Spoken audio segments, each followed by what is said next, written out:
Sa number 3, liwat nga nagapanawagan si Negros Occidental Governor Gov Lacson sang pagpangamuyo sa mga negrense sa tungasang sitwasyon karon sang bulkan Kanlaon. Ginpahayag sang Philippine Institute of Volcanology and Seismology nga base sa ilang modeling sa tungasang pag-monitor nila sa mga parameters sang bulkan karon, hindi na maglubo sa 5 kilometers ang magma gikan sa crater sang bulkan. Suno kay Lacson, na brief naman sila damlag pa nga may matabo nga culminating activity kangay sang isa ka major eruption antes pa man magkalma balik ang bulkan. Kung ini ang matabo, wala naman sang may mahimo pa kundi manginhanda ang probinsya.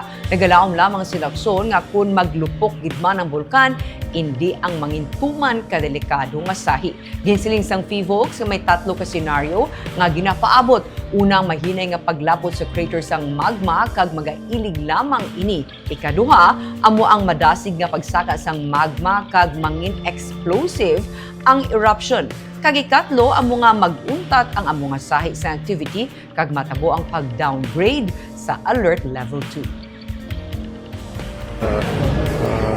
FIVOLCS has been telling us, no?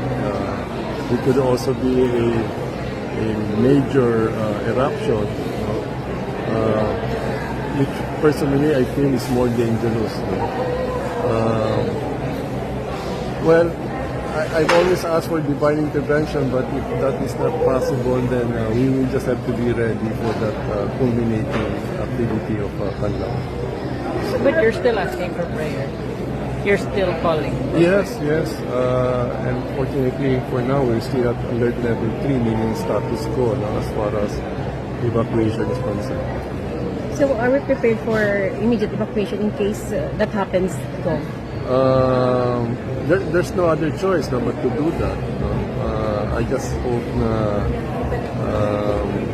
it will not be disastrous. No?